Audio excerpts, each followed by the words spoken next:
Entering the Mayo experience. That Mayo experience. That Mayo experience. That Mayo experience. Experience. Welcome to another edition of the Dog or Pass podcast. This for UFC 230. Cormier versus Lewis from Madison Square Garden in New York, New York. Big card. A lot of shuffling around. This card's been a little bit cursed, but I think more or less, especially coming off of last week's event in Moncton, we kind of have some entertaining fights top to bottom. So no complaints here this week. Going to keep positive energy generally around. Before we get to that, giveaways. Last week, the winner was RX Beer 79. Congratulations, $20 should be in your account. If it's not in your account, it's coming soon. These things take a little bit of time. We got to go out of our way and contact the powers that be in Boston, and you know how these things go. But ask anybody else before, money will end up in your account. This week for giveaways, I didn't even think about it yet. Cody Saftic's here. Maybe he has an idea of what we could do this week. Geez, you know what? Last week we talked about how it was Dog City. There'd be a bunch of underdogs. Only 4, not so many. 13 fight card. A couple decent ones. Dog match, big one. But this week, I'm looking at a lot of the favorites. So tell me who the best dog play is on the card.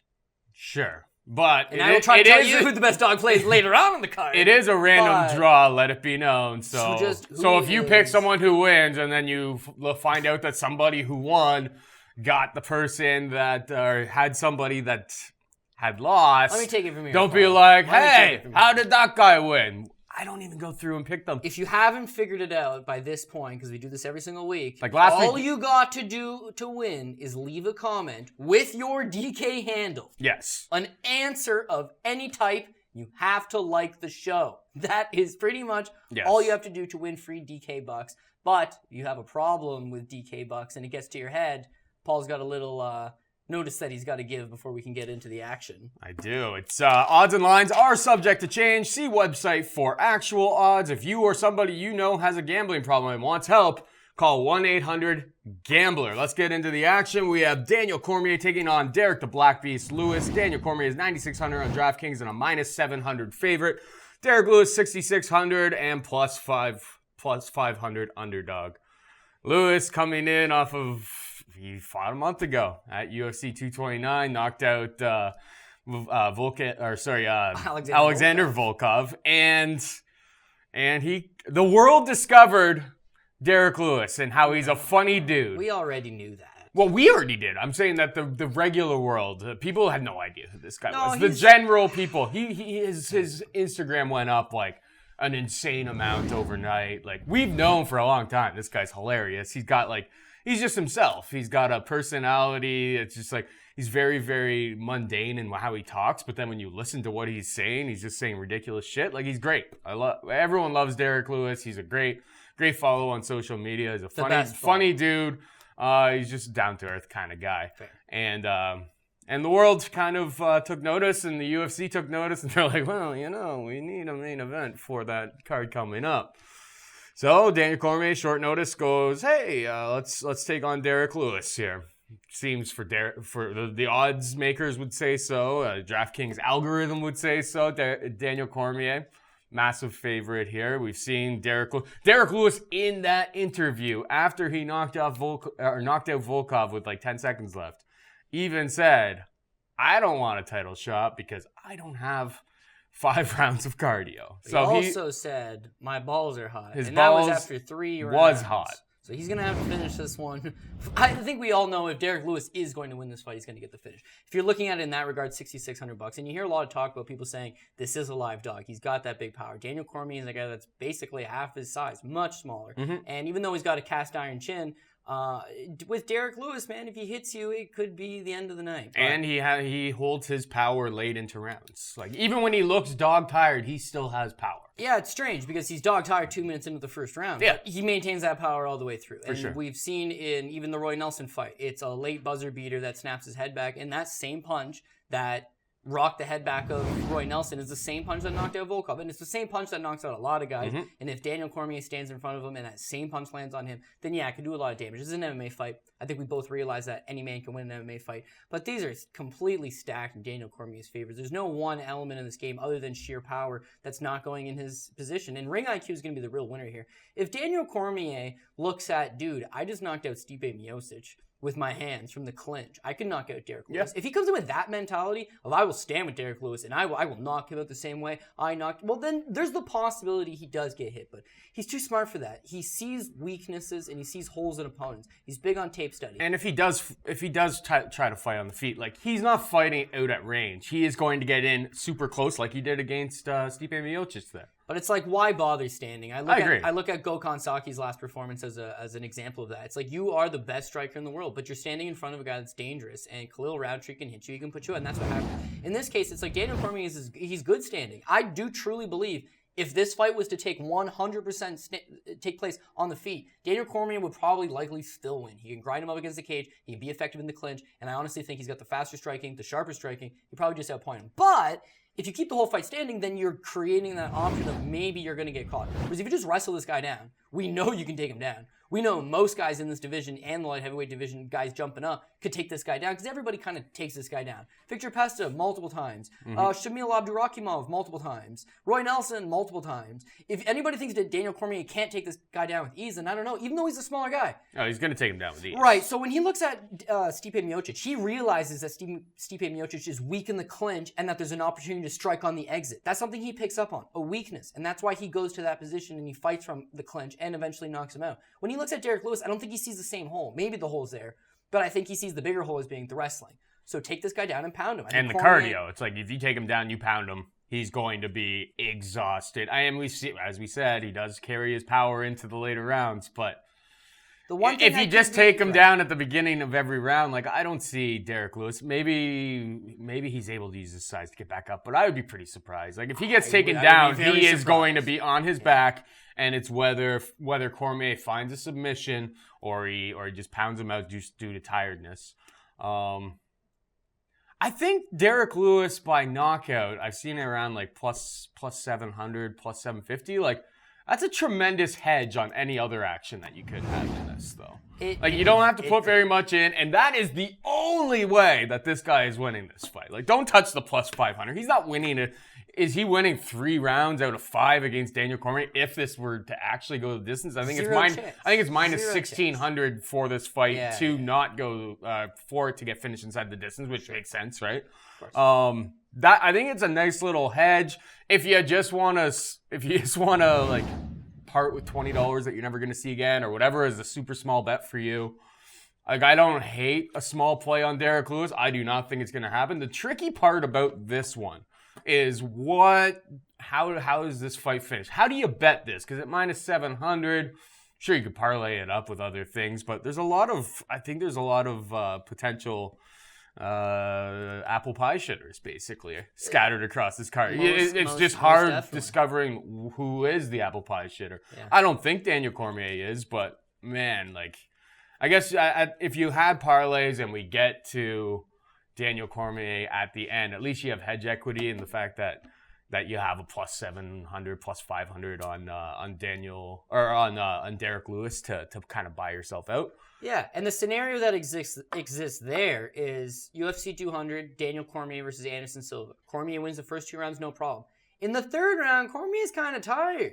And all of a sudden, he's standing in front of Anderson Silva, not shooting takedowns, and Silva starts working his body, which is, Lewis ain't working the body, let's be real. But you see a moment where it's like, oh, damn, now you're kind of stuck into a gunfight a little bit, and then he pushes him up against the cage. Well, Derek Lewis is twice the size of Anderson Silva. Mm-hmm. And if you find yourself in the 3rd round with this guy, which a lot of guys end up finding themselves in 3rd rounds with him, he's still there. He's still dangerous. That you get tied for a second. And people say how great, Cormier looks at heavyweight. He's an older fighter whose last fight at heavyweight was Stipe. was a quick fight. So we don't know that if it gets to second and third round. But yeah, I really got to think Cormier gets the win here. Straight up for 700. It's not great, but you're going to parlay him anyways. If you're looking for inside the distance, God, I got to think this one's not going 25 minutes. I really don't think it's going 25. Yeah, he's still like minus 500 inside the distance though. Like, so you course, have to decide TKO or submission if you want to play it that way. And that's the thing with Daniel Cormier. Is I don't know. Both are options. Exactly. Because again, I think I lean towards submission, but I would think so. But it could just be a tired, and then he kind of gets him in crucifix and just kind of pounds him out that way, right? Yeah, I don't know, because the thing with Derek Lewis is, and actually my dad pointing this out, is especially in the Volkov fight, he's like, this guy just takes a shit kicking and just keeps walking forward. Yep. Like, and they all hurt him, dude. He'll get stung, he'll turn his back away, and then he'll turn back towards you and just march you right back down. Like, there's a pressure that's there, and there's a pressure from a bigger man pushing you back that is going to exist. Also, again, we got to look at the small glimpses of imperfection in Cormier's game to find a way. The Anderson Silva fight, maybe that third round is a takeaway. But the Anthony Johnson fight, Anthony Johnson is a big guy that stands his ground and clean clocks Cormier and hurts him. But Cormier goes to his defensive wrestling and he takes down Johnson. And Johnson is a better wrestler than Derek Lewis is, quite frankly. So Lewis packs more power. But by how much? Like, Anthony Johnson was a devastating power puncher. So the fact is, even if he has that one lucky punch in him, is it going to be a case of him hurting Cormier, Cormier just reverting back to his wrestling, pinning him up against the cage and getting the takedown? I just think Cormier is too smart for this, and he should take it. And then the last point, bit of a conspiracy theory, I guess. Cormier versus Volkov, Volkov versus Lewis. As soon as Lewis wins that fight, John Anik yells out, Daniel Cormier, where you at? Which makes no sense, especially at the time, considering he just got fucked up for 14 and a half minutes and looked terrible, is not taking a 5-week turnaround fight, not fighting for the title. He himself admits in the post-fight interview, no intrigue in fighting for the title, and yet they set the fight up like a week later. So the UFC knew whoever was coming out of that fight would step in to fight Cormier because they needed a headliner for this MSG. One last thing I will just add on to that, Cormier's known he was I think that Derek Lewis only having 5 weeks is actually a blessing in disguise. Because this guy usually kind of bloats up to like 300 pounds when he doesn't have a fight for a long time, or if he gets injured or something. Just like, because he had to make 265 pounds 5 weeks ago, I think that's actually going to help him in terms of, like, he didn't have enough time to, like, he got Popeye's chicken sponsorship just the other day. Was he eating Popeyes? He's got a video, or he's got a picture of him eating Popeyes at the gym. It's just but is that a great thing? What I'm saying is that he didn't have 4 months to, like, get out of shape. He had 5 weeks. It's like he couldn't do enough damage in that amount of time. Like, I think it's actually a little bit of a blessing for him. I don't think that may not matter. Can I make it probably won't matter, yeah. But I think him having less time to prepare for this, like, he's doing the same thing regardless. This fight doesn't shake out very much different regardless of whether he had 5 weeks or he had 5 months to prepare for this. Like, no, but like you're saying, it could be a blessing in disguise. He hasn't had time to balloon out of shape. He hasn't had time to get distracted from other things. And like his coach said, man, he came out of that fight, was pretty much granted the title shot right away. So he's just right back in camp. If he was in decent shape before, he should be in better shape now. Yeah. But the one counter argument to that is, if you watch anything from the Countdown show where they're talking to Derek Lewis, it appears that he has a broken eye vessel a broken blood vessel in both of his eyes. Yeah. He got shellacked against Volkov. He did. It wasn't he went in there and one punched the guy. It's that he took a lot of damage and then is expected to just jump back right into camp right away. How much hard sparring has this guy got? How much has he got any of that? And flip side to that, you look at any of the embedded stuff, they show Cormier sparring, and he's throwing a lot of head kicks. It's like, oh, dude, Sean Jordan got the head kick. No, it's all misdirection. This fucking guy's not going out there and throwing a head kick against Derek Lewis. It's that's what we see. So the perception for us is, geez, he's falling in love with his striking, as so many wrestlers have done in the past. Yeah, geez, he's going to shoot immediately. I would think very quickly into this fight, he is shooting a takedown. Yeah. So, yeah, no, I got to go Daniel. We got now we jump into like the middleweight division. We stay in the middleweight division for a while. We have Chris Weidman taking on JACARE Souza. Weidman is 8,500 on DraftKings, minus 185 favorite. JACARE Souza is 7,700 plus 160. How do you see this one shaking out? You know, I mean, historically, would be a close fight if these guys fought at any time in the last 10 years. And this is a fight that obviously people have wanted to see for a long time. JACARE versus Weidman, two of the best jiu-jitsu guys in the division. Guys that have, really good striking considering they came from grappling bases. And, you know, you got former Strikeforce champion Jacare, former UFC champ Chris Weidman. But they're now both meeting at the tail end of their career. And I think Chris Weidman has got a little bit more left in the tank, that he should be able to get the win over Jacare Souza. The thing with Weidman is you look back to the Luke Rockhold fight. He takes that devastating beating. He's like 30 years old at the time, 31 years old. Still the prime of his career. He can come back from that. The Yoel Romero fight, it's not a bad fight. He puts up a hell of a go. But Yoel gonna Yoel, and he soars through the sky like a majestic eagle with his knee pointed out. And dices him. It is what it is. The Mousasi fight, again, he doesn't have a bad fight, but he gets in a compromising situation. So those are 3 losses that, even though they're big losses and you got beat up really bad in these 3 losses, you're fighting the elite guys. You are still Chris Weidman. It's just that on that day, maybe he came up a little bit short. Looks really good against Kelvin Gastelum, the smaller guy. But again, the smaller guy that's shown to be very comparable at 185 pounds. So Weidman's still not quite at that tail end of his career. I think he's 34 years old right now. I do think that the best years of his career are a little bit past him, but he's not going to get submitted against Jacare on the ground, even though we know how good Jacare is. And as far as stand-up goes, Jacare seemed to have traditionally been a little bit faster, and he is a little bit rangier. But now at 38 years old, he seems shot, man. He looks stiff. He's training out of this super small gym in Florida? We're gonna get to all of that. But yeah, 100%. You look at his last fight, and he does not look like the same man. And it is the common opponent, Kelvin Gastelum. But the first round, and I actually did bet Jacare there. The first round, I thought he gives a good account of himself. The second round, he's tired. He's getting hit. He's a very hittable guy. He doesn't wear the damage very well. In the third round, even though he scores takedowns on Gastelum, he can't really hold Gastelum outside of the first round. He can't really hold Gastelum down. So Gastelum gets back up. If you can't hold Gastelum down, what are you going to do to Weidman, who literally just big brothered Gastelum on the ground when those two fought? So I don't think that's the path. As far as the wrestling goes, Weidman is a guy that tried out for the Olympic team back in the day. He's a guy that comes from a college wrestling pedigree. He's a guy that's wrestled throughout most of his career in the UFC. Taking him down is going to be a task. So I do honestly see it being a striking battle. And I see Weidman just working him, pushing him back, landing those shots, wearing him down. Jacare leaves Brazil. This is what you were getting at. Jacare leaves Brazil and comes to Florida. And Florida's a hotbed for MMA, but he doesn't go to South Florida. He goes to Orlando. And he ends up at Mark Nicholson's gym. Mark Nicholson is Alex Nicholson's head coach. And Alex Nicholson's head coach, Mark Nicholson, that is the same duo that prepared Mike Perry.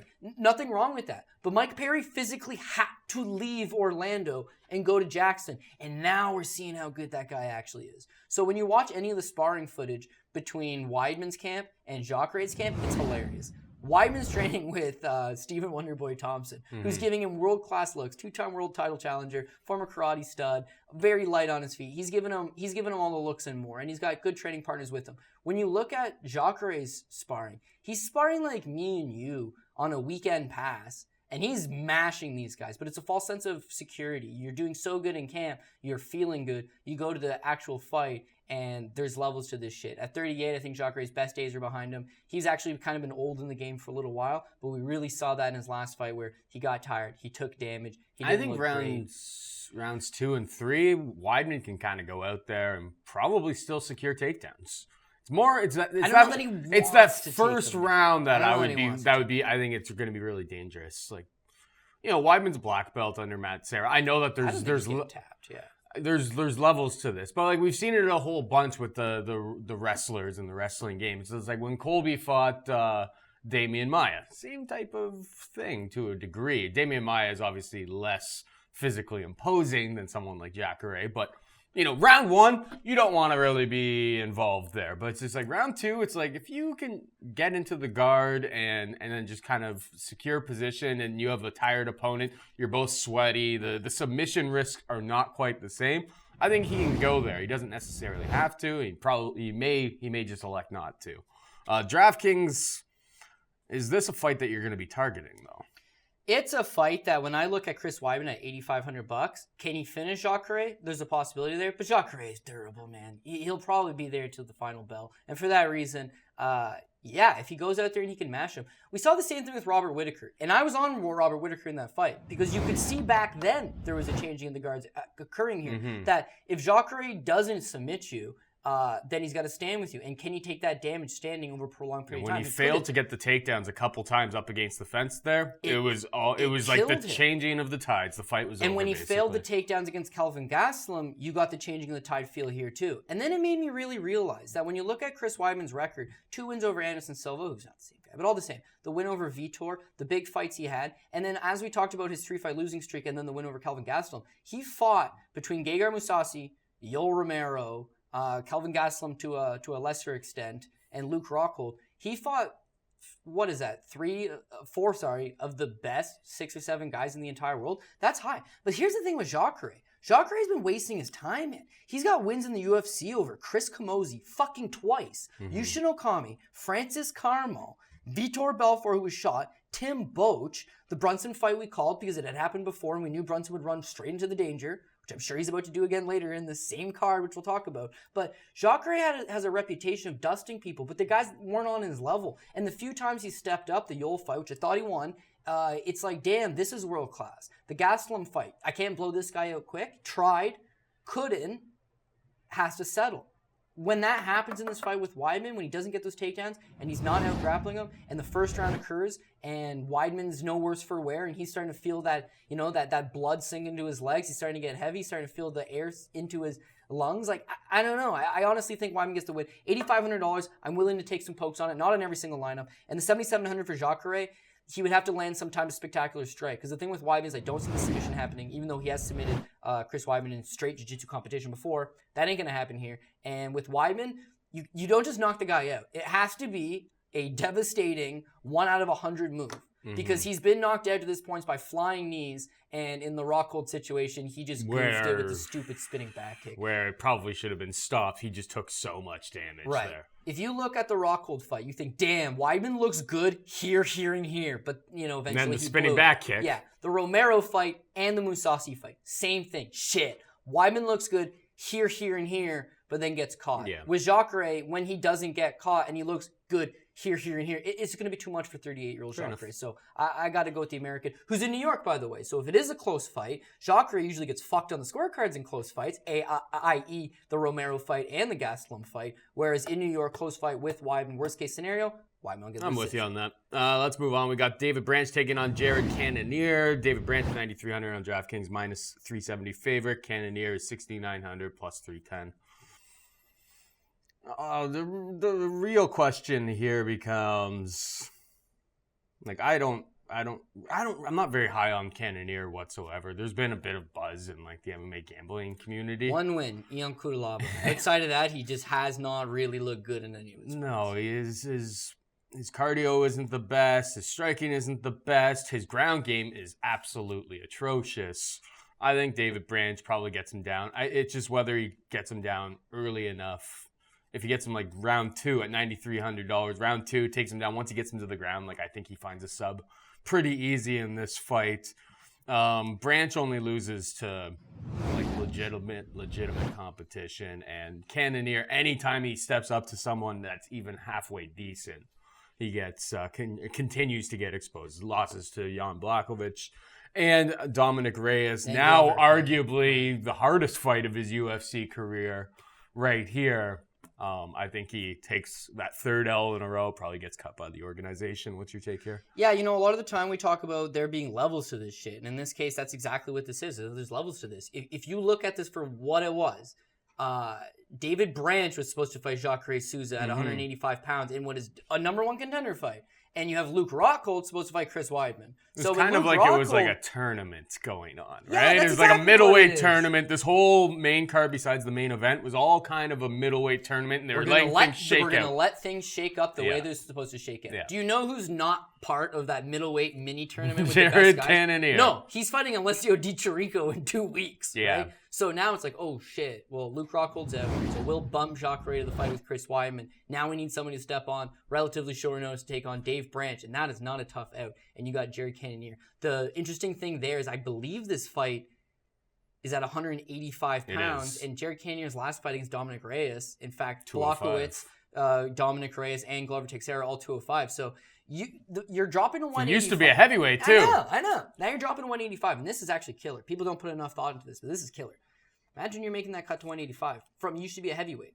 It's a Small big heavyweight. cut, too. That's the biggest big cut cut. in MMA, 20 pounds. So you map it out. You figure out exactly what you're going to do, your nutrition, all that. Them telling you, hey, can you move up 2 weeks? Yeah, that's big, man. So now the last 2 weeks of hard training is reserved for cutting the weight. Yeah. And then you show up to this fight, not in great shape, taking on Dave Branch, who can not only knock you out because he dropped Thiago Santos, he did rock Luke Rockhold for whatever it's worth. He had a couple decent knockout wins back in the day, but he's mostly a submission specialist, like you said. He's a Renzo Gracie black belt. He's another New York guy. He wants to get this fight to the ground. He wants to submit him. The one thing is I'm not loving that price on the 9,300. The minus 370 is what it is. It's not going to be any better than that.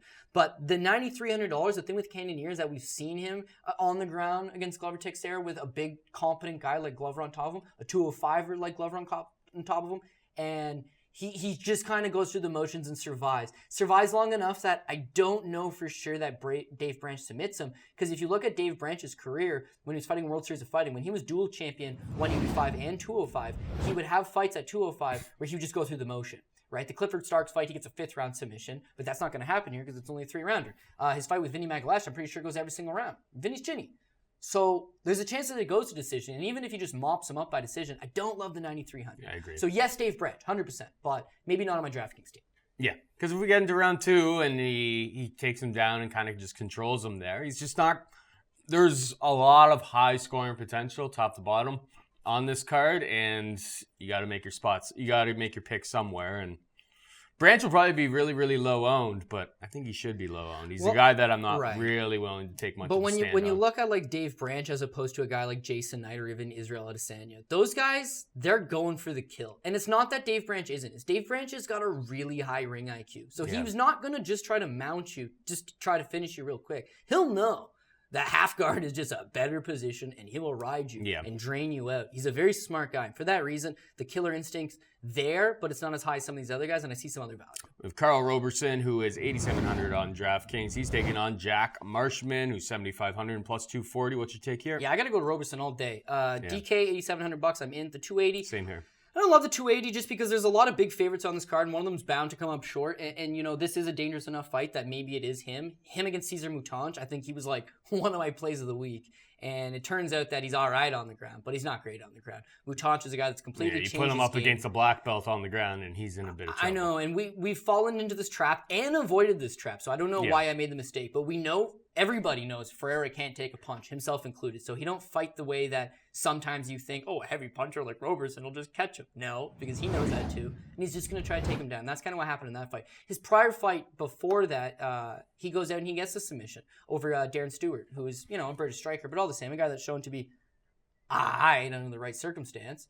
And he gets a submission victory there too. So he's all right on the ground. But his big thing is his kickboxing. Like 28 years old, out of New Jersey, long, rangy guy. The real story, if you don't know about Carl Roberson, is that Jerome LeBanner, the legendary Jerome LeBanner, former K1 star, fought all the heavy hitters, all the who's who's. He was having like late in his career, of course, but he was having like a fight in France, and they needed an opponent on like 3 days' notice. Carl Roberson was 3-0 as an amateur, had never fought professional kickboxing, took the fight in France against Jerome LeBanner, the French legend, and drops him in the first round, drops him in the second round, and got fucked on the judges' scorecard. Because when he dropped him the second time, you get 10 seconds in kickboxing, but it was in France, and it was Jerome LeBanner. So they gave him 30 seconds, and then he recovered, the fight ended, and they gave him the decision. But when I saw that fight back then, I thought, damn, this guy's going to be a good kickboxer.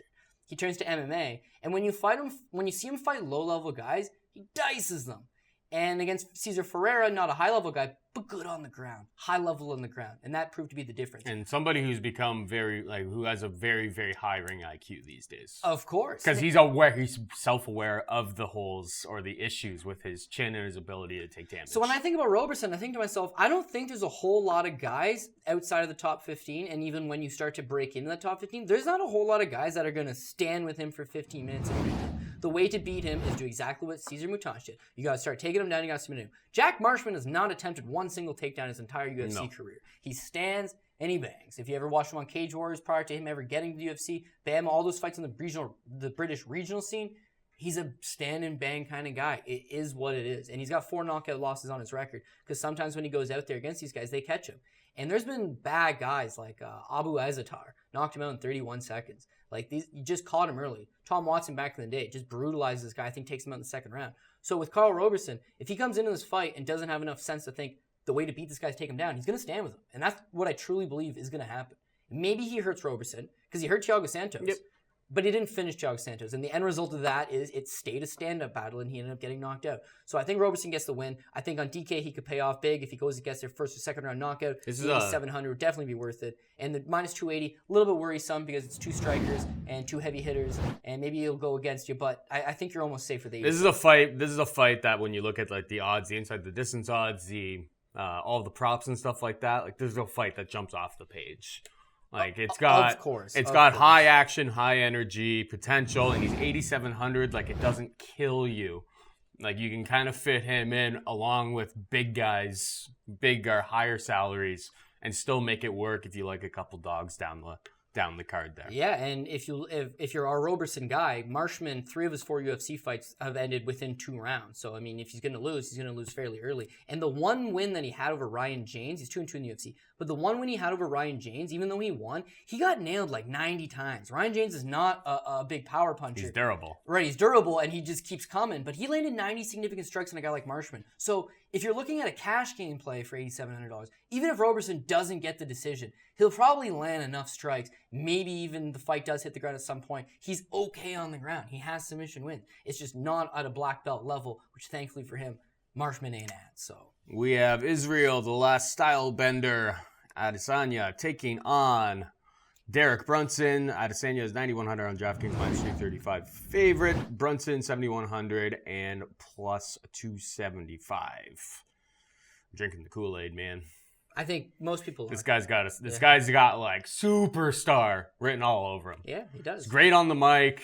He just seems like a cool dude in general. Good follow on social media. That doesn't mean shit when it comes. But like we talk about hype, and like, hey, listen, I have fallen victim to the hype train many a times before. But like, this guy was what 46-4 at world class kickboxing level. Yeah, there's hype without any sort of backstory and ability. This guy was already kind of a young legend in the kickboxing ring before he came to MMA, and he seems dedicated as hell to his craft. And every single fight, I think we're seeing improvements in the ground game. Everyone knows that, like, hey, I think he's still exploitable, and against maybe the Weidmans of the world or Yoel Romero. Yeah, if Yoel Romero actually decided to wrestle, which he usually doesn't, but like those guys may still present problems. But like that gap is closing quickly, and I think everyone's kind of hoping. I'm sure the UFC is hoping because you can see this guy has real star potential that he rolls through Derek Brunson. Derek Brunson pretty sloppy on the feet, but his chaos is what gets him some of his wins. Just throwing caution to the wind, running right into danger. I think Adesanya, is just too good at manipulating range. I think he gets the win here, probably by knockout. But and Brunson, I know they did take down Yoel Romero way back when. Yeah, I knew you were. But like, but this is like a styles makes fights type of thing. Yoel Romero's probably sitting there being like, there is no chance in hell this guy tries to take me down. When they actually initiate that type of thing, he's like, oh shit, I wasn't expecting that. Like Adesanya knows that Brunson is either A, gonna come in just throwing wild fury, or B, gonna be trying to go for takedowns. I think he's ready. I like the way this guy thinks. And sky's the limit, but he's got to keep winning fights. He's got to get through Derek Brunson, but I think he does. Yeah, see, I think a lot of people are on Israel Adesanya. We know Brunson's weaknesses, and it almost plays into the hand of a guy like Israel Adesanya. We also know that if Brunson's got half a clue, he's going to shoot the takedowns. That's the way to beat Israel Adesanya. Adesanya had trouble with Marvin Vettori, who scored 2 takedowns on him. Juicer. Yeah, exactly. But even Brad, that was Alessio Di Chirico. But even though, oh yeah, it was. But even so, he's gotten taken down in all 3 of his UFC performances, right? And I think you've made mention that he's getting a little bit better. That gap's narrowing, and yeah, I don't think that Derek Brunson goes for those takedowns consistently. The thing you got to look at Brunson, if you're looking at anything, is history, is recent history. He's attempted takedowns in 1 of his last 9 fights. Okay. Was against Anderson Silva. He scored 2 of them. Mm-hmm. He still lost that fight. But that's the only time he's even attempted takedown. Now, you bring up the Yoel Romero fight. The Yoel Romero fight's pivotal because he takes it down twice. How crazy is that? That was 4 years ago, dude. Derek Brunson was 30 years old at the time. Now, 30 years old is widely considered the prime of your career, unless you are, in fact, Yoel Romero, who just seems to get better all the time. But Derek Brunson at 30 years old, yeah, he got a couple surprise takedowns on Yoel Romero and ends up getting knocked out in the third round. This is 34-year-old Derek Brunson. He doesn't really do that. He doesn't really go out there and shoot those takedowns. He's got one way of fighting. One way. Forward, tries to knock you out in the very first round. That's why 8 of his last 9 fights have ended in the first round. He just tries to take you out. Either he succeeds in doing so, or the better fighters he tries to fight, well, they're going to catch him. They're going to take advantage. And that's kind of the problem with him. He's got a lot of low-level wins on his record. He blew out Ed Herman, who's a tough guy, but he blew out Ed Herman. Sam Alvey, Ron Carneiro, Uriah Hall, Dan Kelly, and Lyoto Machida is a mid-level name, but a 40-year-old fighter. The times that he stepped up to Robert Whittaker and Jacare Souza, when that initial blowout doesn't happen, then it's him getting knocked out. Yep. And in the Anderson fight, people keep saying he'll go to his wrestling in this fight. The Anderson fight is the only fight in the last 9 in which he's attempted to change his game plan. And it is the only fight that made it out of the first round, and he lost. Now, I know a lot of people think he won that fight. I had money on him. It was a fucking terrible fight, so I really don't care. It was a lose-lose anyways. But the thing there is that he was there was no willingness to go in on Anderson Silva because he didn't want to get hit. So he thought, I'll just play it safe, and playing it safe didn't win him the judges' scorecard in New York, which we are now back in. So if he tries to play it safe against Israel Adesanya, I don't think he gets it. But more realistically, at some point, he tries to use what little explosive energy he has got left. He tries to close that distance. And Adesanya seems to be a competent counterpuncher, and that's the way to beat Brunson. Yep. You don't got to be a great striker. You got to be able to time wait for him to charge in and land it. Because he'll always present the opportunity to counterpunch. Running in with his chin up. Yeah. And at 34, it ain't going to get any better. No. People talk about his wrestling. By the way, he was D3 All-American. It wasn't as if he's a national champion at a high level. And we always talk about him being more of a cheerleader. Yeah, and he was also a D3 cheerleader. And we always talk about him being at Jackson Winklejohn, which he kind of splits time between there and Carolina. So the last couple of years for Brunson, we know what it is. It's smoke you out as fast as he can, and if you're mid-level, then he will succeed in doing that. And if you're upper to mid-level or, you know, an upper-level fighter, then you catch him, and that's what I see happening here. I'm not the biggest Israel Adesanya guy. There's a lot of nut-huggers on this guy. He's very likable. I think you jumping on the Khabib bandwagon back in the day, it's cool looking back at it, right? But people will see guys like Adesanya and Conor McGregor, and they'll try to do the same thing. I don't see him as a world champion. I really don't. He's marketable. I think that he'll be able to sell a lot of fights for the UFC, but wrestling is key. And even though Brunson is technically the wrestler, I could see him winning the belt. I don't think he's a dominant hold on to the belt forever kind of guy, but he is making improvements. So well, I will we'll see if what level he can get to. He's 28 years old, I believe, already. So I'll give you one thing: middleweight is the division to do it because you've got Jacare's on his way out. He's 38. We're talking about right now. Fair enough. Yoel Romero's in his 40s. He's on his way out. Kelvin Gastelum is a small guy. He's a 170 that's fighting up at 185. Like he would probably have like Chris Weidman's 33 7-8 inch reach advantage over a guy like Gastelum. Yeah, right? And then so when you look at the top contenders in the division, it's like there's not a whole lot of those power wrestler guys that are grimy that'll come get you, but the next generation is going to have a bunch of them, right? It's just how things go. Anyways, I think he gets the win here. The $9,100, he's probably going to knock out Brunson if he's going to get the win, and I do believe he's going to win. So very playable. And the minus 335, again, similar to the Roberson fight, there's a lot of danger involved in here. I don't see quite as much danger in Weidman, and Weidman's only a minus 185. So I don't love Adesanya at 335, but I do think he's going to win the fight. I do think he's going to knock out Brunson. So therefore, he is clearly the pick. Jason Knight taking on Jordan Rinaldi. Jason Knight is 8,800 on DraftKings, minus 260 favorite. Jordan Rinaldi, 7,400 plus 220. Jason Knight coming in on 3 straight losses right now. That one against Makwan was real close. So it's good that they're giving him an extra opportunity. The other loss is obviously against Gabriel Mogli Benitez and Ricardo Lamas. Top five perennial kind of guy. Rinaldi coming off the loss to Gregor the Goat, or Gregor the Gift, some like to call him. Gregor Gillespie. No shame in that whatsoever. I'm concerned about whether Jason Knight can really take the heat anymore. I think he can take the heat, especially from Jordan Rinaldi. It's that Ricardo Lamas, like you said, is a top 5 guy. In his last 2 fights, he's taken the heat. It's that he was another guy, maybe like an Israel Adesanya. He started his career, I think, 3-0 with 3 bonuses. He lost to Kawajiri in his debut, right? And then he rallies off 3 straight wins. He's laid on his back and threw up triangle attempts. Which is what he was doing in Titan. Actually, he just had the 1 fight in Titan. But yeah, he beat Kasmanayev and... Yeah, dude, or Kamanayev, sorry. But anyways, this guy was slick off his back, and as far as stand-up goes, Hick Diaz, baby. He gets in the pocket, he urges you on, he has slingers with you. His fight with Chaz Skelly was just an awesome time. His fight with Jim Ehlers was just an awesome time. He's super exciting, so people really got behind this guy. You saw a lot of interviews. You saw a lot of people, wondering what he was up to. He got a fight with Ricardo Lamas. What a bad idea. Who thought of that? But that's because there was a lot of hype behind him, and he gets exposed there. Benitez... I'm pretty sure both of us, but I know... Super underrated. And we picked against him there because it was like, you know what? Benitez is a better striker, and the thing with Hick Diaz, so hittable. Coming off a bad knockout I think Benitez loss. was like plus 250 or something. Good dog money there. And in his last fight, I did have him over Mirkani, and I did have him slightly winning that fight over Mirkani. But he's very, very easy to take down. I had Makwan, but I did not feel great about it. Yeah. Well, you learned your lesson after the Andy Ogle fight, so you kind of can't go against Makwan anymore, right?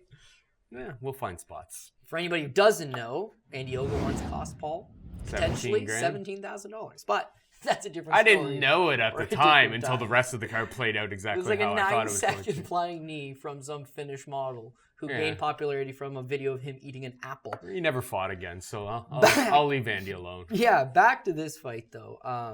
I think with Jason Knight, maybe he's got not a bad deal. They're trying to give him back mid-level guys like Benitez and Makwan Mirkani, and he's in spirited fights for the most part. I don't think he looked great against Benitez, but he's still there.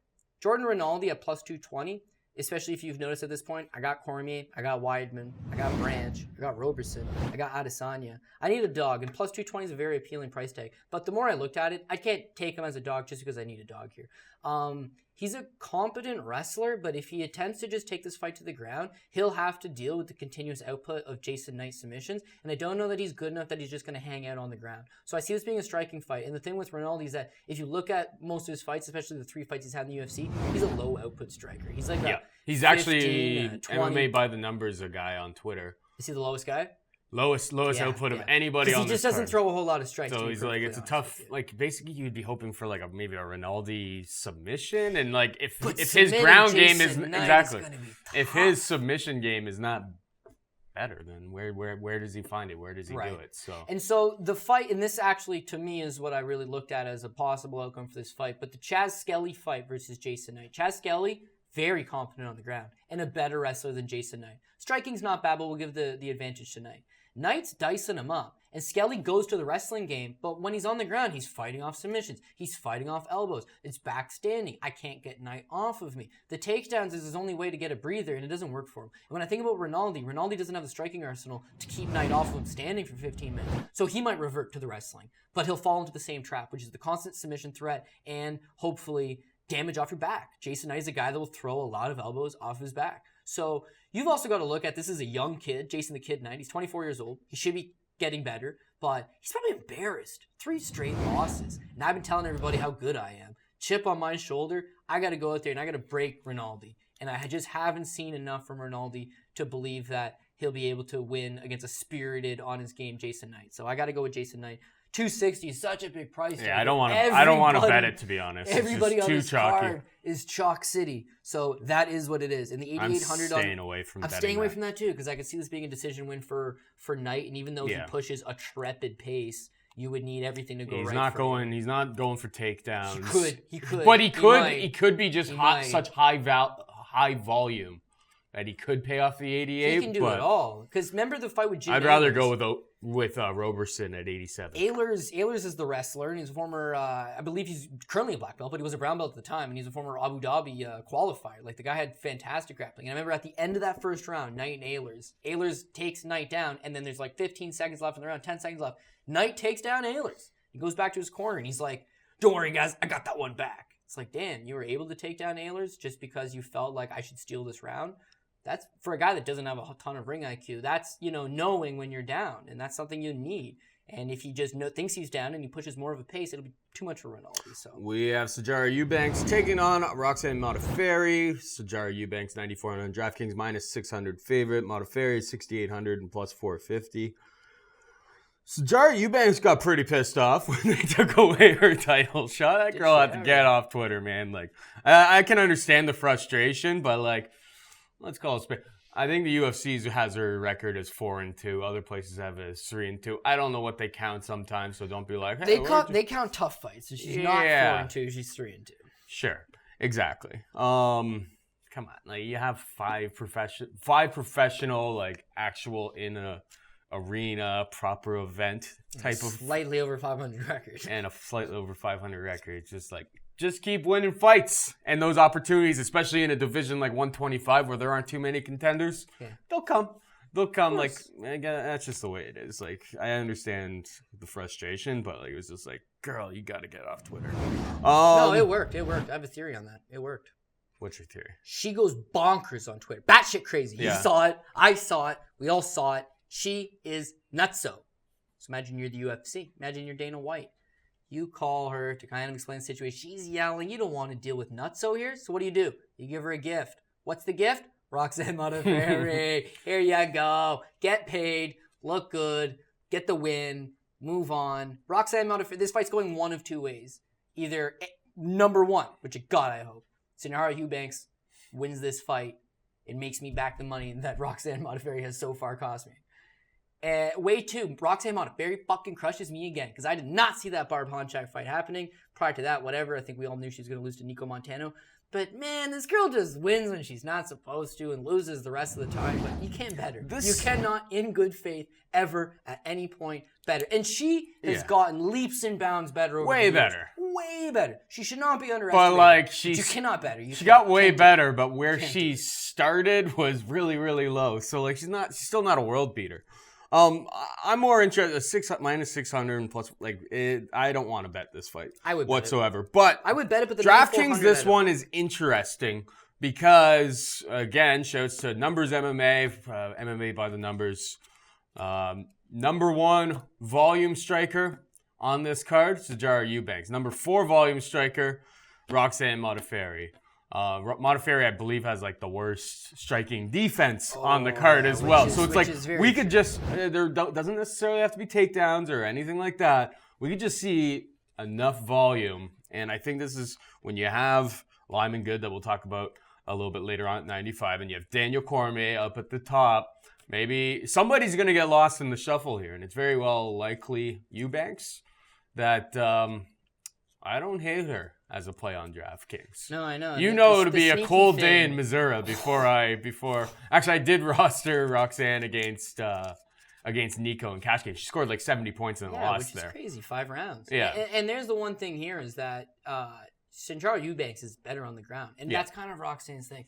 Over the last couple of years, her strike has got awful, kind of always been. She has a willingness to strike, but her thing is that she fights in a division where there's pretty much no ground specialists, and she's been able to fight a lot of low-level fighters and is better on the ground. But against Eubanks, someone who's competed at the highest level of BJJ and is a black belt, it ain't going to happen. She's not going to submit her. She's not going to take her down. She's not strong enough. She's not physically imposing enough to have her way with Sijara Eubanks. So it's going to be standing, and Eubanks is going to beat her up. We've seen this fight. We saw it on The Ultimate Fighter, and Eubanks won. I think we all expected it then, and we kind of all expect it now. If the fight hits the ground, it's in Eubanks' favor. If the fight stays standing, it's in Eubanks' favor. The only thing that goes against her is just she botches another weight cut and is completely zapped out of energy. But the glory about that is if she's completely dead dog tired, but up 2 rounds, she's not going to get finished. Because again, she's fighting Roxanne Modafferi. But the thing with the MMA, the striking by the numbers is a great follow, by the way. And this fight could be a high-striking affair for Sijara Eubanks, but you got to look at the fact that Sijara Eubanks got 1 fight in the UFC. Yeah. So she scored a lot of strikes against 1 single fighter, Lauren Murphy, whereas Ben Saunders has had 17 fights. I feel as though this matchup doesn't. You got a better read. For sure, 100%. The thing is that Lauren Murphy is hittable, and she's got better striking defense and than Roxanne Modafferi is also hittable. That's what I mean. She's more hittable than Lauren Murphy. So could she go out there and land 100 strikes? Yes. You always have to take land 100 these strikes with takedowns? Yes. Ground transitions? Yeah, I don't really see You that can't much. of course, you can't just take these stats and be like, oh, well, totally going to happen. It's just like, if So Daria Eubanks is taking on Valentina Shevchenko here. I'm not going, well, she has a really high volume. It's just like, yeah, but she's taking on somebody who's leaps and bounds better than her on the feet and is going to be able to manipulate range and control the action up there. So, like, obviously, you got to take... the stats are good. You obviously have to take into account who the opponent is, how the fight is the fight going to play out in a way that supports those stats, of course. But to be perfectly honest with you, and like she's not bad, but the way to beat her is the physicality. Your girl, Tatiana Suarez, if she moved up to 125, she eats her up. Aspen Ladd, who now fights heavier than 125, but when they fought in Invicta, she's big physical girl. That tires you out. Eubanks, you put a pace on her, you'll tire her out. She'll fade. But Roxanne, pace maybe, but no physical pace. There's no grind. There's no hold you up against the cage and zap the energy out of you. So it's got to be Sarge Eubanks here. We have Julio Arce taking on Shaman Moraes. Arce is 9,200 on DraftKings, minus 340 favorite. Moraes is 7,000 plus 240. How do you see this one? Well, I mean, I would avoid the 9,200 on Julio Arce for sure. I know this is, again, another situation where you're kind of like the favorite, but he's too big of a favorite. 340 is not a situation you want to be in because Shaman Moraes is a dangerous striker. He's fought a higher level of competition, probably too.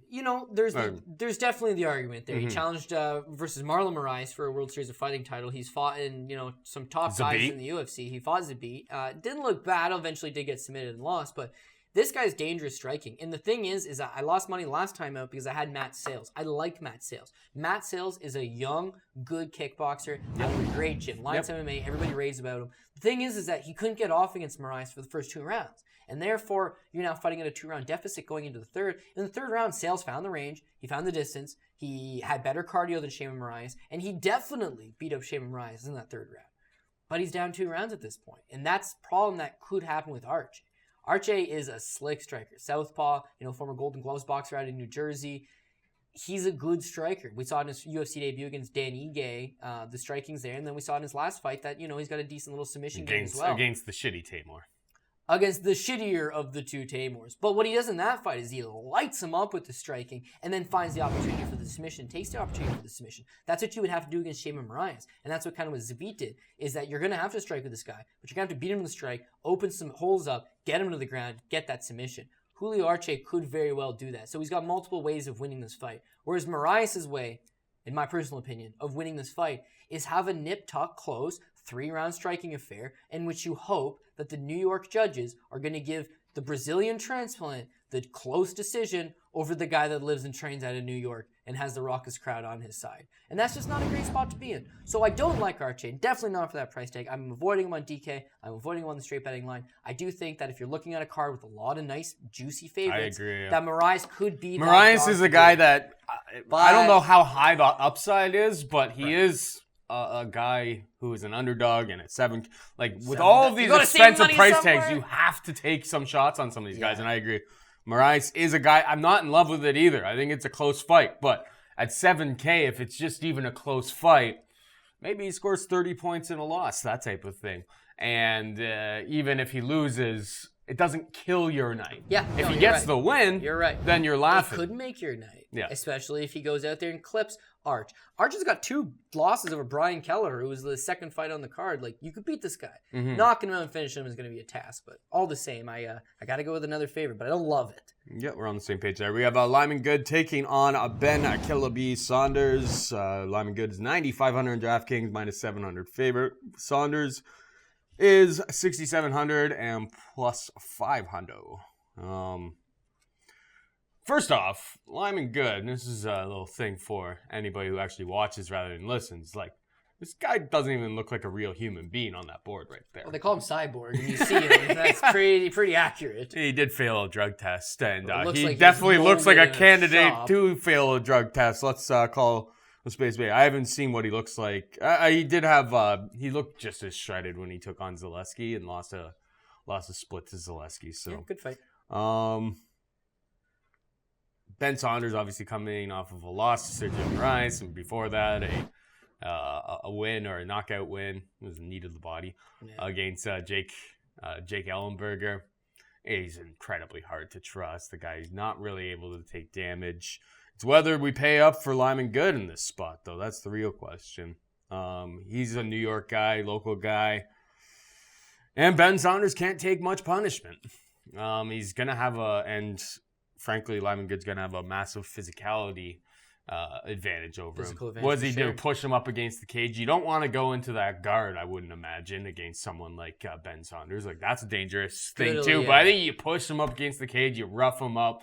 I don't think Good will. I don't think it will. And you land some power stuff in close. What do you think he's going to do? Well, I mean, he's the power puncher, and I think you nailed it when you said we don't know how much damage that Ben Saunders can take at this point. He's been KO'd 6 times in his career, and when he gets knocked out, it's usually pretty spectacular. So Lyman Good, he's built like a tank. He's got a lot of early career success with just knocking guys out. As far as the UFC goes, his debut with Andrew Craig, first round's remotely competitive.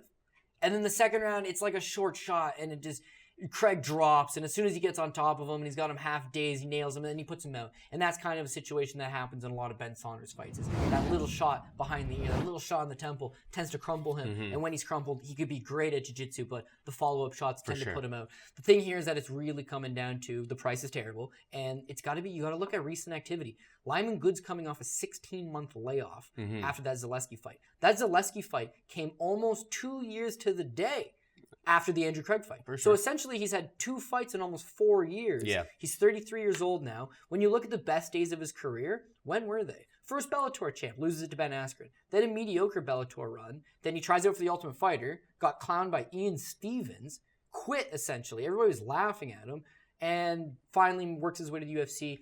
Goes 1-1. Last fight, split decision. Dos Santos ended up being good. Zaleski Dos Santos. And he's very good. Super good. And Lyman Good gives him a hell of a go. He gives him a hard 2 rounds.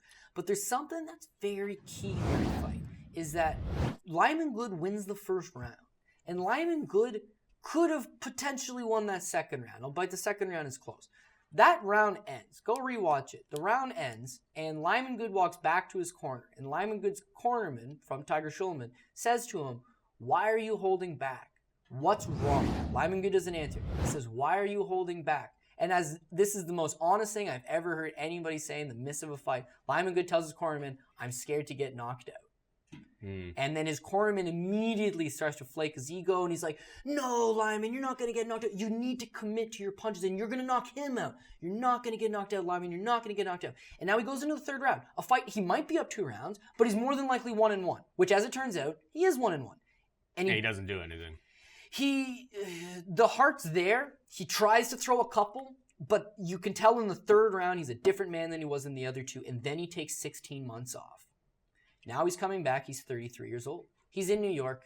He's got teammates on the card. There's a lot of New Yorkers on the card. He's going to have lots of fan support. But for minus 700, I cannot trust a guy who has not fought in a year and a half. And is scared to get knocked out? Yeah, and mind you, when you're thinking about fighting Ben Saunders, you might not be thinking about getting that knocked out, but you're in a fist fight, and the guy's got elbows, and he's got knees, and like you said, if he clinches with him, he's opening himself up to that Ben Saunders Muay Thai. And the fight hits the ground, Ben Saunders is going to wrap him up and just, go to town on him. But if he stays at range, which is what he's done in his last 2 fights, stay at range, look to set up that right hand, and hopefully rock Ben Saunders early, takes him out of his game. You need the first round knockout if that's his game plan, right? And if that's a very good possibility, if he was 91, 9,200, I think I'd be maybe all over him. But for 9,500, a little too rich for my blood. And the minus 700, there's no chance. I'm going to work Survivor pool. But to put things into perspective, I got him 5th overall in a work Survivor pool. And he is tied to be the biggest favorite on the card alongside Daniel Cormier. Yeah. And I got him 5th because nobody trusts him, and rightfully so. Fair enough. We got Lando Vannata taking on Matt Steamroller FREVOLA. Lando Vannata is 8,900 minus 265. FREVOLA 7,300 plus 225. I was just actually listening to a little bit of Lando Vannata interview from MMA Junkie before you came in here, and he's left Jackson Winklejohn. He doesn't seem to get along with Winklejohn. Like, that seems to be the underground layer. He doesn't say that outright, but he's just But Donald Cerrone did. Yeah, so he did half of his camp with at the BMF Ranch with Donald Cowboy Cerrone, and the other half of it with his buddies who bought the old building that Jackson Winklejohn used to be in either way. It's like a public gym that they're running out of. He talked about having like issues with depression and stuff like that, and this may sound like real harsh, but those are kind of things that at least at least it gives you the idea of like, I just got to pass on this guy until I see him sort things out. Fair. Because he's an exciting fighter. He's a high tempo fighter. People love Groovy Lando. He always puts on a show, but the fight against JACARE close. He didn't look right. He got dominated by David Tamor. David Tamor is very good. Don't get me wrong. He's the good Tamor. He's the good Tamor. The good Tamor's good. The bad and he Tamor's had the draw against with Green as well. All really, really entertaining fights. But is he more of an action fighter, or is this guy actually have high upside? I think it's more the fact that he's just a high energy, high octane, fun type of fighter with cool spinning stuff. Maybe he catches something like that here against Frevola, but I can't get on board with Groovy Lando. That's for damn sure.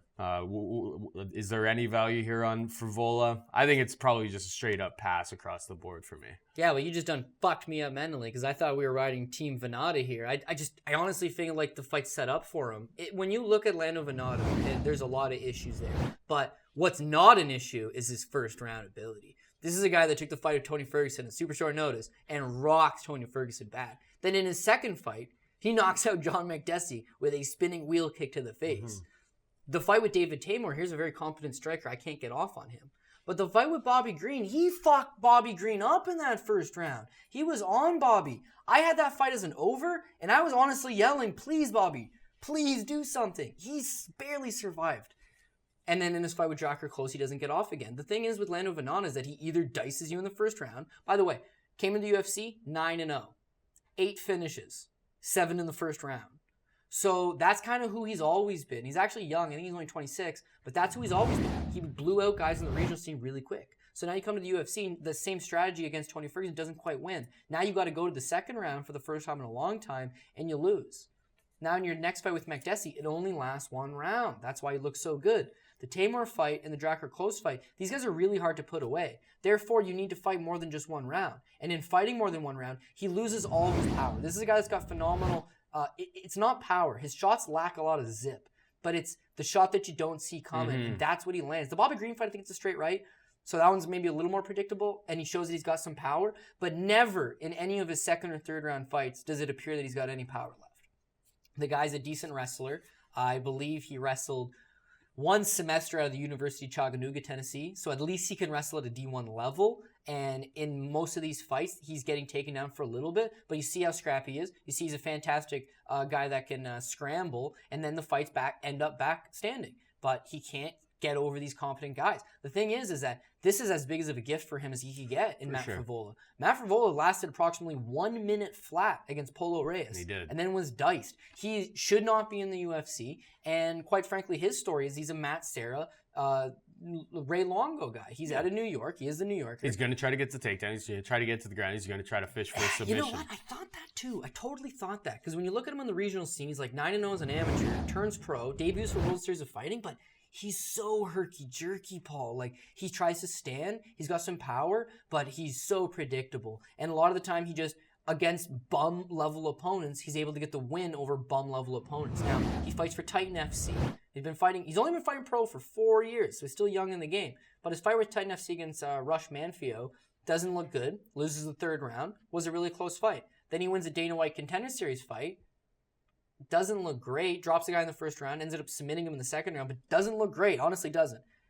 And now he's 6-0. He's taking 7-5 Polo Reyes, and he lasts 1 minute. His chin's always up in the air. His hands are always down.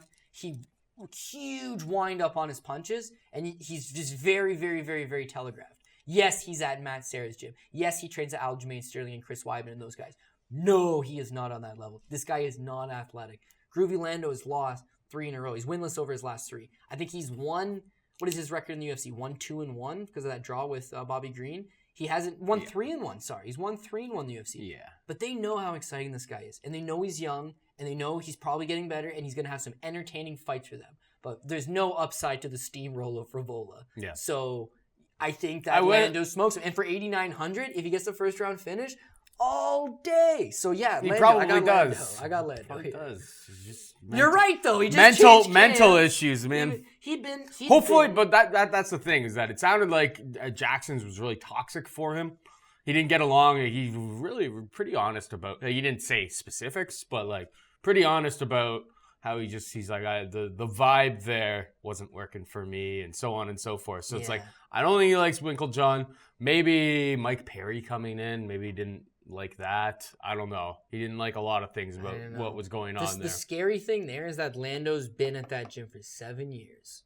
So that, for as much as it's toxic for him, it's what got him to where he is. Now he's stagnant in his last couple. But is hanging out in Donald Cerrone's garage and hanging out with your buddies that bought an old decrepit building, is that much better? I don't know. Because Steamroll is training with a world-class team in New York getting ready for this fight. So that caused me to rethink it. And now I have to do a little more research and watch that exact interview and see what the mindset's like. But my early thought was definitely VANNATA to get a quick finish. I'm in your head. You are in my head. We have Shane Burgos taking on Kurt Holobaugh. Shane Burgos, 99,000 on DraftKings, minus 320. Holobaugh is 7,200 plus 260. How do you see this one? I think Burgos kills him. Burgos is, he's my kind of guy. I know he's coming off the loss, and it was a tough loss, no doubt about it. But Cater's awesome. Like, Cater's awesome. He's a sneaky top 10 guy for that division for a long time. Yeah, he's got a sick record. And, you know, Cater's lost to Moicano. Moicano's right at the top with all of those guys right now. Yeah, no, I agree 100%. Burgos is a young guy, and the thing I say he's my guy is you're never going to have to worry about what if he doesn't pull the trigger. He's going to pull the trigger. He's like John Lineker in a sense that he's going to give you a 100% effort. And mind you, did he look good against Thiago Traitor? No, he didn't. Did he look good against Charles Rosa? Jeez, he's really lucky he got that third round finish, but the guy keeps coming, and that's the thing about him. There's no quitting him, and I love fighters that I'm going to get an honest effort every single time out, and that's the way to beat Kurt Holobaugh here. Very, very interesting stat. I actually had to write it down because it's very, it's interesting to me anyways. Kurt Holobaugh is 14-1 at 155 pounds, and he's 4-4 at 145 pounds. Remember, he won his fight on Dana White's Contender Series over Matt Bissett and then got banned for a year because he used an IV. Yep. He's a huge 145er, man. He's gigantic at 145. But that is his advantage. His advantage is when he's taking on JZ Cavalcante in Titan or Yos Denis Cedeno in Titan. He's a bigger guy than these guys. He can use that size to just kind of march them down. He's not really much of a grinder. Brown belt and BJJ. He's not really the kind of guy that's just going to try to secure takedowns on you and pound you down. He's a guy that just marches you backwards and puts pressure on you. But Burgos is the pressure king. Got great jab, too. You're not going to back him up for a prolonged period of time, and Holobaugh's not a counterpuncher. He's a guy that generally has to march forward. So when he's got Burgos marching him back, he's going to field those shots. And when we've seen his last fight against Randy Barcelos, he's a tad bit slower, and he takes those shots. And eventually they just break him down. And Burgos will do the exact same thing. Burgos for 9,000. There's a lot of expensive plays on this card, and they're big favorites, and they all look nice. And I'm hoping Burgos coming off a loss and not having that big name as some of the other guys on the card maybe slips through the cracks a little bit. And there's also the possibility that Kurt Holobaugh, a very tough guy, takes those punches. But I got a gut feeling this is Burgos landing 85 significant strikes and finishing him in the third. And if that's the case, even though he's $9,000, I'd be willing to take that shot. So give me some Shane Burgos. Give me the minus 320. I will take him. Montel Jackson takes on Brian Kelleher. 8,300 Jackson, 7,900 Kelleher, minus 135, plus 115. This is the closest fight by the odds, by the everything on this whole entire card. It's one of, sorry to cut you off, it's one of two fights on the entire card that's less than 2-1. Yeah, just kind of that nuts. And WEIDMAN JACARE are the only fights that are less. So people might be sitting at home being like, Cody's taken 11 straight favorites. And you're right, I have. But cut me some slack. I don't see many of these dogs unless you're going guns a-blazing on a Derek Brunson, and that could be a big fucking mistake. It could be what pays off. You're gonna have to find guys that are gonna pay off here. We already talked about Moraes. This is a guy that may be the safe one here. This is kind of, I guess, the value saver on the card here. I was not on board with Brian Kelleher all that much. I'll say that. He cost me a brow. We've learned was completely shot. But I gained some respect for Kelleher against Johnny Hands of Stone. You know I love me some Johnny Hands of Stone Lineker, and that guy stood in there. And you're talking about honest effort from a guy like Shane Burgos. It's like, at least we know with Kelleher, this guy is not going to flake out. Right. He's going to stand there. He's going to take it. And I think he's got a decent shot here. Like I was actually kind of surprised that Jackson was the favorite when I first looked at it. I know that Jackson's 100%. pretty slick on the feet as well. I just don't know how well-rounded he is, and coming off a loss against Ricky Simon, I'm not high on Ricky Simon whatsoever, to be perfectly honest. Give me Kelleher here, 7,900. You can kind of fit him in. Plus, I think his I don't know this for a fact, but I think he's got an advantage on the ground as well. Yeah, if the fight should go there. Yeah, no, I agree with you. And such a good assessment in that this guy is willing to be burned by the fire to make it happen. Because Brian Kelleher has never been knocked out in his entire career. And now you're staring at a third round with John Lineker where you have two options. I'm down 2 rounds. I can either get knocked out trying to make it happen, or I can run and just lose the decision. And most guys would have taken the latter. Of course. Most guys would have taken the latter. Brian Kelleher suffered his first career knockout. He bit down on his gum shield and and dude, I rewatched that fight the other day. John Lineker is a specimen. He is the meanest. You know, I talk about mean streak. This is the meanest motherfucker in the UFC, and probably the meanest guy that's fought in the UFC for a long time. Yeah, he's only 135 pounds. He still gets knockouts, surprisingly. But if he was a middleweight or he was a light heavyweight, it doesn't matter. Put that guy in any weight class. Give him some size. His style is just ridiculous. But thankfully for Brian Kelleher, that chapter of his life is gone.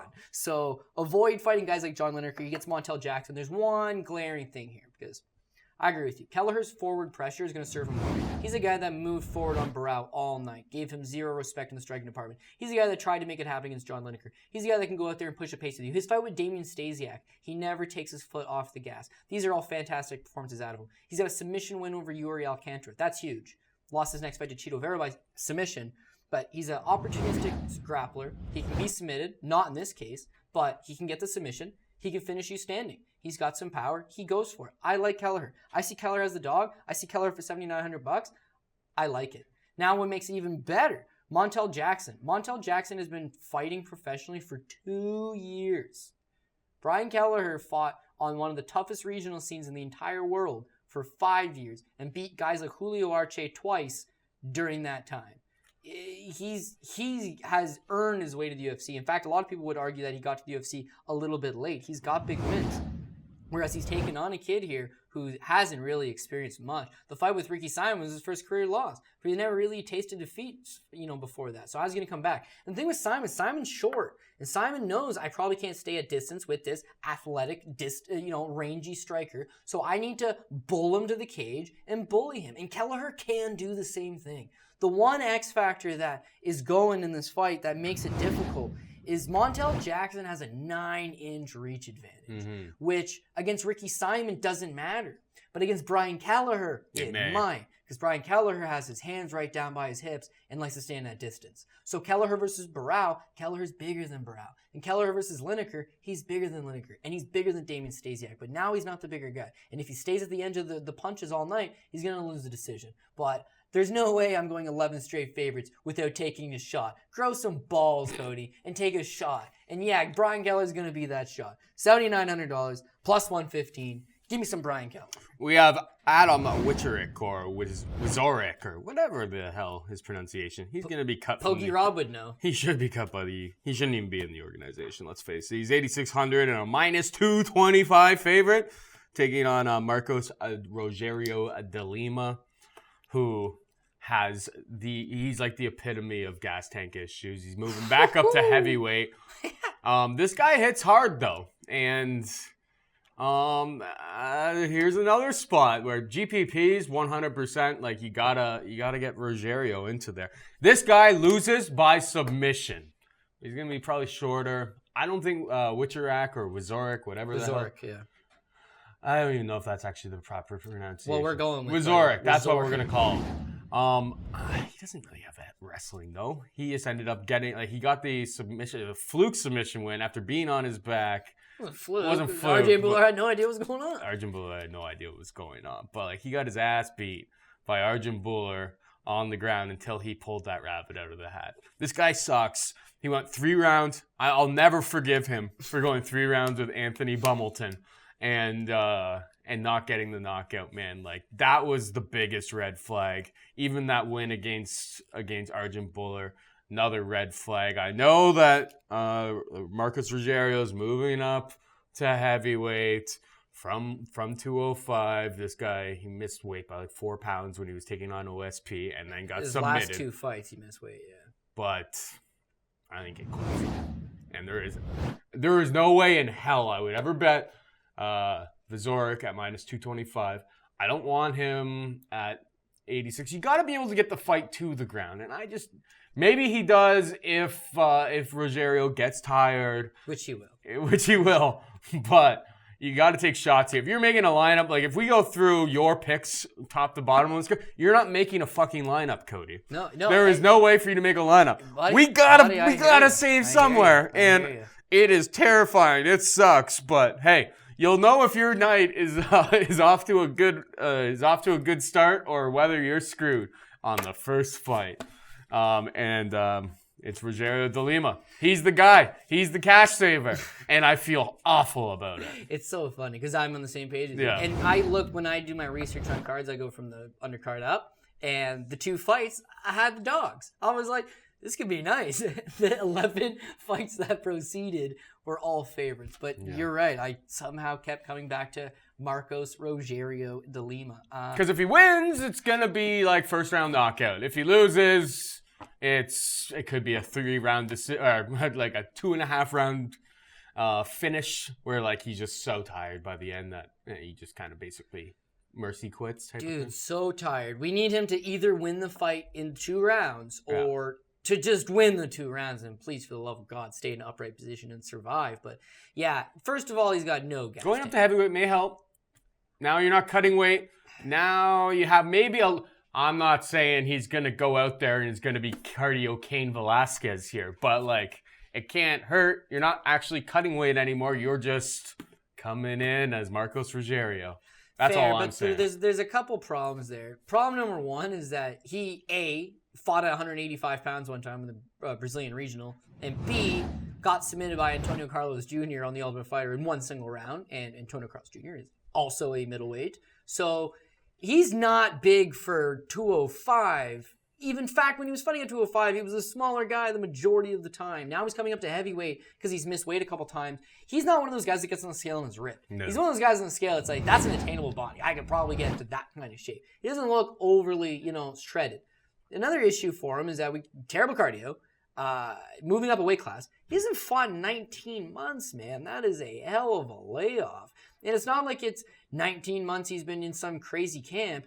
He's been at ATT the last 4 weeks, and he looks to be in noticeably better shape. But if you look back on his timeline, say, 8 weeks ago, he's in Brazil, and he is fucking fat, man. He is out of shape. So that is all very worrisome. When he was missing weight at like 210. I would assume he's going to come in here at 225. 230. His UFC debut, because it was the finals of the Ultimate Fighter heavyweight, I believe, he fought at heavyweight. I believe he clocked in at 225, which is big when you're dropping down to 180, or for 205 pounds, it's 20 pounds. But if he comes in with that same 225 against a guy that comes in at 252, do you think he's going to be cardio guy, or do you think he's going to gas out even faster because he's now got to move around with the bigger body? That's an issue. So let's try to look at the plus side. What's he got going for him? Well, WIECZOREK is no wrestling. You nailed it. He can't wrestle. He absolutely cannot wrestle.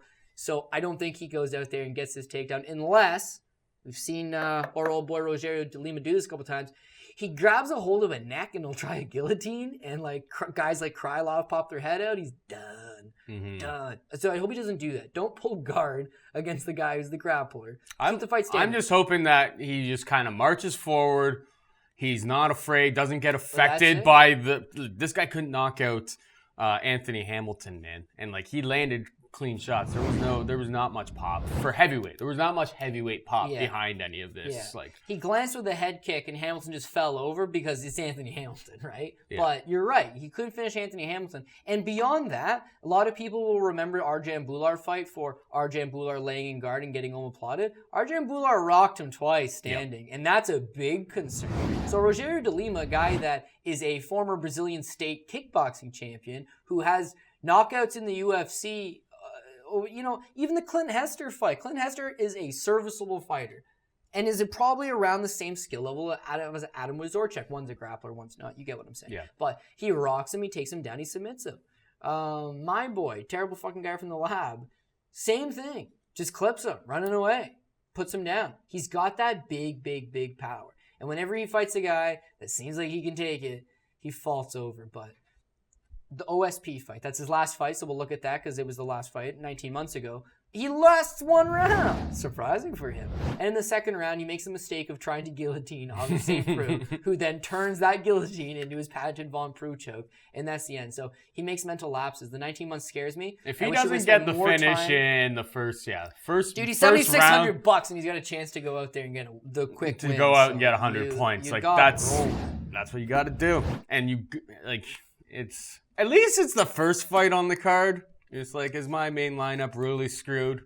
Yeah. Yeah, because like if it is, then it's just like my main lineup's absolutely pooch. Let's see if some of the periphery ones are. But like Marcus Rogerio de Lima, it's one of those ones. Just get ready, tighten up, and let it roll.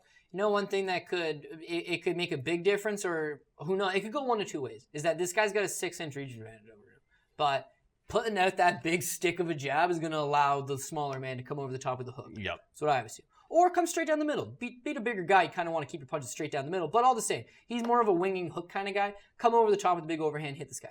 But there's like a 6-inch reach advantage. And when your game plan is take this guy down and beat him on the ground, dude, it's hard when you're 6'5", taking a guy that's 6 foot. What are you going to go outside trip? Yep. Watch regional scene footage of Adam WIECZORek. It is fucking It's awful. bad. Oh. His professional. His UFC tape is not impressive. He's man. 2-0 in the UFC, I'll give him that. But yeah, man, like Anthony Hamilton, at the end of that fight, this is priceless. At the end of that fight, Anthony Hamilton puts his hand up like, I think I won that. It's like, dude, Anthony Hamilton thinks he won this. He normally wakes up and doesn't know where the hell he's at. And he is currently believing. It was close. It was a 29-28. In fact, Anthony Hamilton gave him some trouble at some point. Yep. If Anthony Hamilton wouldn't have slipped on that blocked head kick, maybe that second round goes a different way. Maybe this fight's different. If RJ Bular isn't a blue belt, maybe he realizes what the hell the tall guy's doing off his back. This guy could be easily 0-2 in the UFC, but because he's 2-0, he's the favorite. And he's a -225, which is absolutely ridiculous. Shocking to me. Ridiculous. But it says a lot about about what type of... Oh, and the one other thing, you know I like completely useless types of things. Look at Marcus Rogerio's record there. Marcos Rogerio's record. Look He at is listed look at 15-5-1. Yeah, but look at his the general trends. Yeah, I know you like that. I know it's completely useless, and that is not how you should cap fights. But hey, this has always been a roll of the dice. It's a roll of the dice. Win, loss. Yeah, and to be perfectly honest, people like to look at recent history. When you look at Rogerio de Lima, it's like, dude, this guy gases, and he's got a terrible game plan. And you make the argument that his heart's not exactly the strongest either. You know, he's given up a couple fluky submissions, but Nikita Krylov is a gangster. He will light you up standing. If he either finishes really quick or it is what it is. You lose to a guy like that. Gazmat Antigulov is a powerhouse. He is trying to take you out quick. And he succeeded. Oven St. Preux is a top 10 guy. Been a top 10 guy for a while. Challenged for a title. He's a dangerous guy.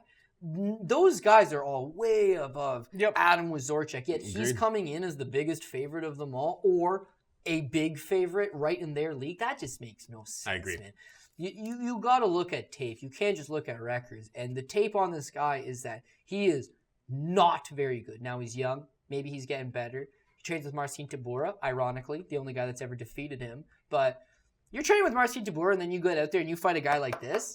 Big difference. Marcin Tybura has got a karate background. He's got a nice little high kick. He likes to pressure guys up against the cage. He's a big body. He's lumbering. This guy swings bombs. Yeah. So you got about 5 minutes. You got about 5 minutes of Marcos Rogerio to. So if I'm playing, if we get to the end of that, like you know you're screwed. Like he's probably gonna lose rounds 2 and 3. Like that's just the way it is. I think he can win round 2, Maybe. lose round 3 if it makes it that far, Maybe. and then just hope to God squeak out the split. Sure. And the saving grace here is none of them are from New York. Who are they gonna screw? Nobody. Yeah. We got a Brazilian guy against a Polish guy. So all jokes aside, I mean, on a card that I like a lot of the favorites, on a card that a lot of these guys are expensive. Maybe finding the Lando Vannata at 8,900, saving that $400 or $500, that's big. And being able to take a guy like De Lima on a GPP, if he can go out there and get that big finish, which he is capable of getting, the 7,600, that savings, that'll make the world of difference. The sad part is I think a lot of people are going to be on DeLima because they see the upside and they see the value. So he could be very heavily owned, but all the same, it is what it is. You got to roll with it, right? Yes, sir. Any final thoughts? Anything that you want to get off your chest before we get out of here? No, I'm sorry to put you on the spot like that. I don't have any topics that we usually have at the end of shows or anything like that. Yeah. You just want to go? It is what it is. I had one, but I don't think I should say it. Wait, are you going to try to give Pogi Rob his his parlay again? This would be shit parlays, which, by the way, I'm going to be all over. We all know it is. I'm a parlay player. A lot of people will sit there and think that's stupid, but like, I'm a parlay player is what it is. And yeah, no, you're going to have to parlay a lot of these big guys. So who is, and this should be the actual question, not the DK question, who's the biggest underdog, which I made it because there's no underdogs that I really see clearing through, but who's the apple pie shitter here? Is it Israel? Is it Roberson? Is it Dave Branch? Weidman's less than a 2-1, so that's not an apple pie shit. Is it Cormier? There's Don't take Arce, even though he's big. There's multiple apple pie shitters here. I don't think the favorites are gonna sweep this card, obviously. No, but if you put Burgos, EUBANKS, and Cormier on a parlay, it's motherfucking even money. So, that's the issue I find. Well, these odds and stuff have really these odds have been out for a while, as opposed to some of the other stuff that we do. I'm gonna probably do a bunch of live betting. Yeah, that's what I've been doing recently. I'm gonna have a. So I did last cards. Like I hit Court McGee after it was like a minute or so into round 2, and you just see it. You see, and I think that's a little bit of an edge that you still kind of have. You just see that, Garcia, you do your pre-tape and you do your pre-research, and Garcia doesn't have the best gas tank. Court McGee does.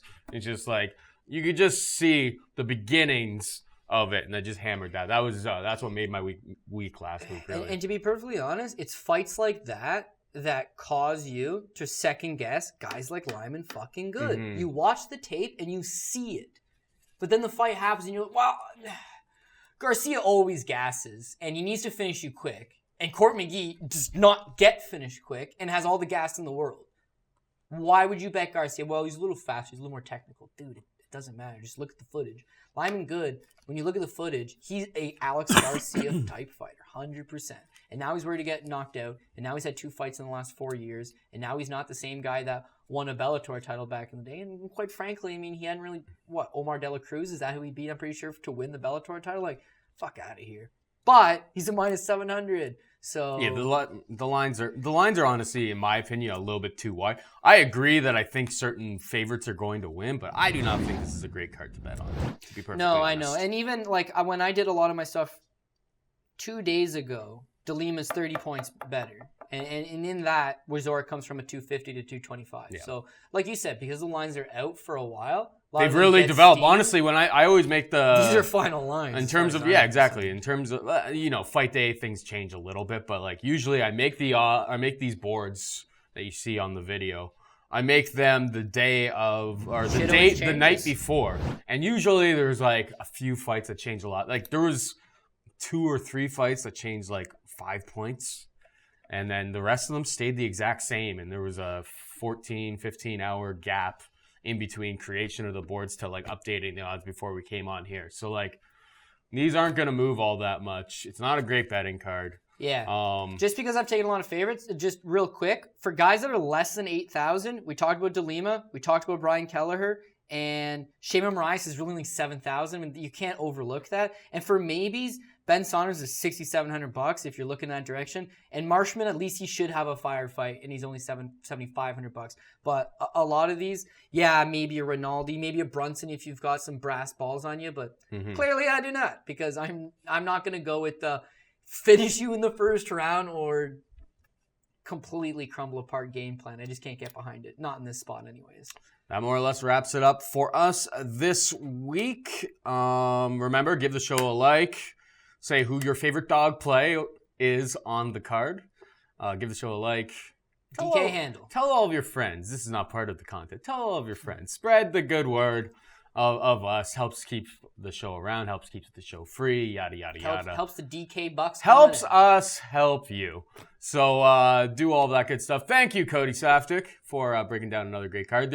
We do not have a stop. There is no stop in the MMA scene until mid-December now. So we Well, are full steam that's ahead how every we do single week. No breaks, no gimmicks, no weeks off. We'll be here every single week. Yeah, There's actually a double dipper one of these weeks too. I think it's the beginning of December. Wow, everybody knows me. I like the triple dip. PFL, Bellator, UFC, all in. But yeah, no, I'm sitting like 42nd in Toutmaster, so I need a nice string of events here. And if Conor McGregor wouldn't have thrown that fucking dolly through the bus window and all the chaos caused me to forget to make my picks on the one card, I'd be sitting a little bit better. But all the same, good percentage. I'm having a fantastic year. And obviously the fans, like you said, they're the ones that ultimately keep the show going. So thank you for everything. And let's make some money this weekend, Paul. Yes, sir. So thank you again to Cody Saftic breaking down all the fights with me. Thanks to Chad, producer Chad, for doing all the sweet cuts behind the cameras. We appreciate everything that he does for us. For both of those guys, I'm Paul Shaughnessy saying goodbye and good luck. Fat Mayo Experience! Experience!